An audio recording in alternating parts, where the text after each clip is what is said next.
माझी शेवंताई. काही आयुष्य अशी असतात की ती फक्त जगली जात नाहीत, तर ती सोसली जातात, घडवली जातात आणि शेवटी पुढच्या पिढ्यांसाठी दीपस्तंभ बनून उभी राहतात. माझ्या आयुष्याचा प्रवास असाच आहे. या प्रवासात वैभवापेक्षा अभाव जास्त होता, सुखापेक्षा संघर्ष जास्त होता आणि शब्दांपेक्षा अश्रू जास्त होते. पण या सगळ्यावर मात करणारी एक गोष्ट सतत माझ्यासोबत होती. ती म्हणजे माझ्या आईच्या डोळ्यातलं स्वप्न आणि भाऊंच्या कष्टातला निशब्द आशीर्वाद. आई हा शब्दच मायेचा, त्यागाचा आणि अनंत प्रेमाचा महासागर आहे.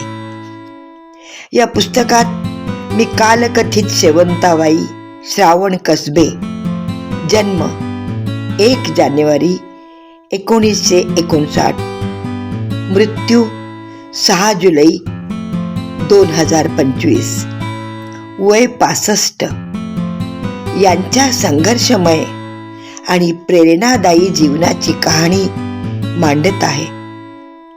त्या अडाणी होत्या, पण जीवनाचे खरे तत्वज्ञान त्यांच्याकडे होते.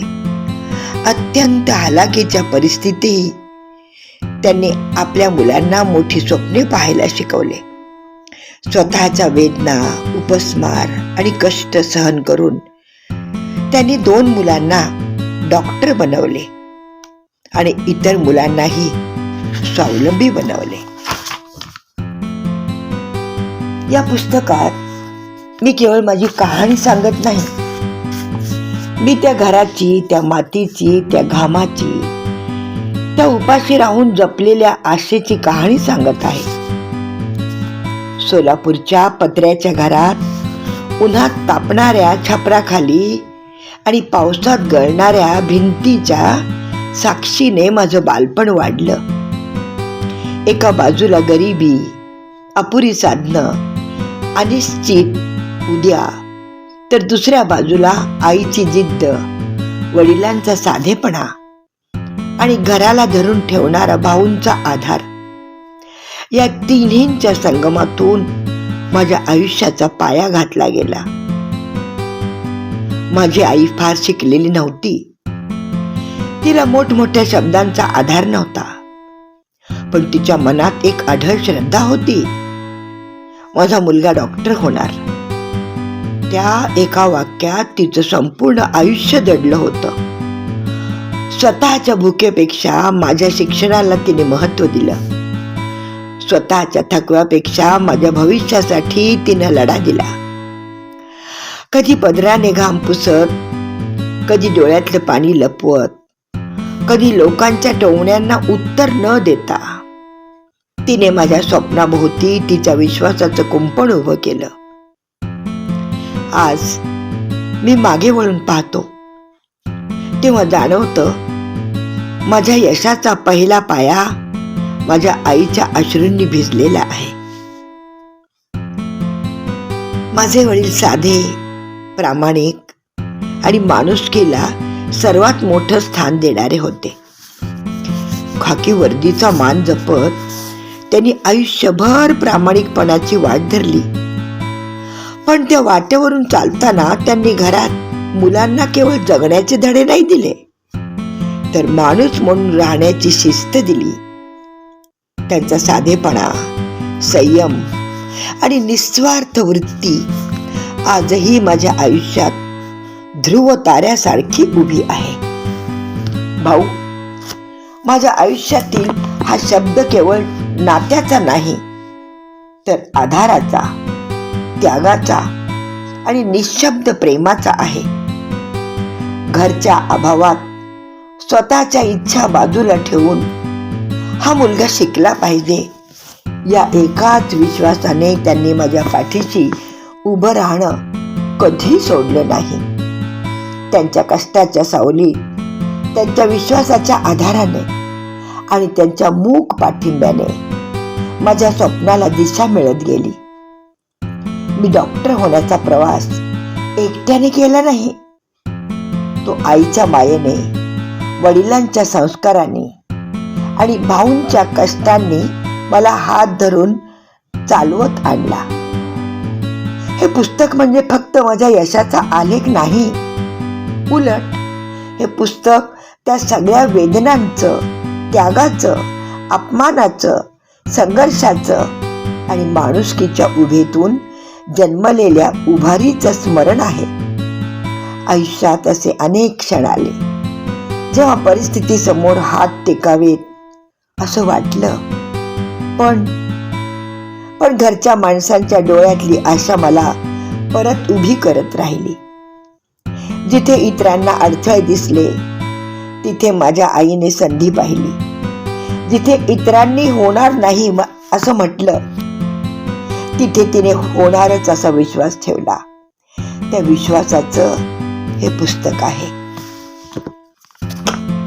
शेवंताई. या पुस्तकाच्या प्रत्येक पानामागे आठवणींची धूसर चादर आहे. कधी भूक, कधी अपमान, कधी अभिमान, कधी अश्रू, कधी हरवलेले चेहरे, तर कधी उरात अजूनही धगधगणारे क्षण. काही आठवणी लिहिताना हात थरथरले, काही ओळीवर डोळे धुसर झाले आणि काही प्रसंग पुन्हा जगताना मनातल्या जखमा हलक्या हाताने उघडल्या गेल्या. पण हे सगळं लिहिणं गरजेचं होतं, कारण ही केवळ माझी गोष्ट नाही, ही त्या प्रत्येक आईची गोष्ट आहे जी स्वतः अंधारात राहून मुलासाठी उजेड जगते. ही त्या प्रत्येक वडिलांची गोष्ट आहे जे कमी बोलतात पण आयुष्यभर मूल्यांचा वारसा देतात. ही त्या प्रत्येक भावाची गोष्ट आहे जो स्वतः मागे राहून भावंडांना पुढे जाताना पाहतो. आणि ही त्या प्रत्येक मुलाची गोष्ट आहे जो संघर्षाच्या मातीतूनही स्वप्नांना अंकुर फुटू शकतात यावर विश्वास ठेवतो. या पुस्तकातून मी कोणताही गौरव मिरवू इच्छित नाही. उलट माझ्या आयुष्यावर ज्यांचं ऋण आहे त्यांना शब्दांनी वंदन करू इच्छितो. नातेवाईक, आई वडील, भाऊ बहीण, मित्र, शिक्षक, सहकारी आणि माझ्या प्रवासात कुठे ना कुठे हात देणारे अनेक ज्ञात अज्ञात चेहरे, या सगळ्यांचा हा सामूहिक प्रवास आहे. म्हणूनच हे पुस्तक माझं असलं तरी त्यात अनेकांचे श्वास मिसळलेले आहेत. आज हे पुस्तक वाचकांच्या हाती देताना मनात एकाच वेळी समाधान, वेदना आणि कृतज्ञता आहे. समाधान आहे याचे कारण अनेक वर्षे अंतर्मनात जपलेल्या आठवणींना शब्द मिळाले. वेदना आहेत याचे कारण ज्यांच्यासाठी हे सगळं लिहिलं ते माझे आई वडील आज प्रत्यक्षात माझ्यासोबत नाही. आणि कृतज्ञता आहे याचे कारण त्यांनी दिलेल्या संस्कारांनी, कष्टांनी आणि आशीर्वादानेच मी इथपर्यंत पोहोचलो. जर या पुस्तकातील एखादं पान एखाद्या आईच्या डोळ्यात पाणी आणेल, एखाद्या मुलाच्या मनात जिद्द पेटवेल, एखाद्या वडिलांच्या शांत त्यागाची जाणीव करून देईल आणि एखाद्या संघर्षमय कुटुंबाला आपणही उभं राहू शकतो असा विश्वास देईल, तर माझ्या लेखणीचं सार्थक होईल. हे पुस्तक मी माझ्या आईच्या मायेच्या पवित्र ऋणाला आणि वडिलांच्या प्रामाणिक संस्कारांना आणि भाऊंच्या निशब्द कष्टांना सादर करीत आहे.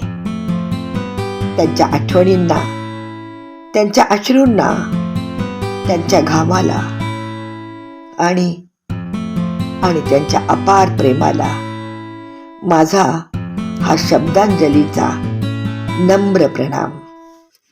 डॉक्टर प्रमोद श्रावण कसबे. दिनांक 5 जुलै 2026. संपर्क